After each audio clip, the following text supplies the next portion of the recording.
કેશોદ નગરપાલિકા સંચાલિત town hall 5 માસથી તૈયાર છતાં અલીગઢિયા તાળા લાગ્યા છે। સમગ્ર વાત કરવામાં આવે તો ગુજરાત સરકારની સ્વર્ણિમ મુખ્યમંત્રી શહેરી વિકાસ યોજના હેઠળ કરોડો રૂપિયાના ખર્ચે ટાઉન હોલ માંગરોળ રોડ પર શરદ ચોક પાસે તકિયા તરીકે ઓળખાવવામાં આવતી સરકારી જગ્યા બનાવવામાં આવી છે। કેશોદ નગરપાલિકા દ્વારા સ્વામિનારાયણ વિવેકાનંદના નામ સાથે જોડી સ્વામી વિવેકાનંદ ટાઉન હોલ નામકરણ પણ કરેલ છે। કેશોદ નગરપાલિકા દ્વારા બનાવવામાં આવેલ સ્વામી વિવેકાનંદ ટાઉન હોલ 5 મહિનાથી તૈયાર થયેલ છે, ત્યારે ઉદ્ઘાટનની રાહમાં અત્યારે તો અલીગઢિયા તાળા લાગી દેવામાં આવ્યા છે। કેશોદ નગરપાલિકા સંચાલિત સ્વામી વિવેકાનંદ ટાઉન હોલમાં સેન્ટ્રલ એર કન્ડિશનર તેમજ 356 ખુરશીઓ તેમજ પાર્કિંગ વ્યવસ્થા, સીસીટીવી કેમેરા, સાઉન્ડ સિસ્ટમ તેમજ લાઇટિંગ વ્યવસ્થા સાથે આધુનિક ટાઉન હોલ બનાવવામાં આવેલ છે।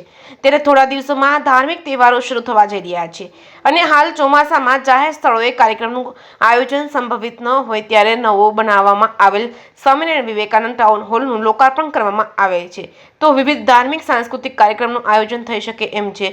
કેશોદવાસીઓની સુખાકારી અને સવલતોમાં ઉમેરો કરવાના હેતુથી બનાવવામાં આવેલ સ્વામી વિવેકાનંદ ટાઉન હોલનું લોકાર્પણ વહેલી તકે કરવામાં આવે તેવી કલા રસિકો દ્વારા માંગ ઉઠવા પામી છે।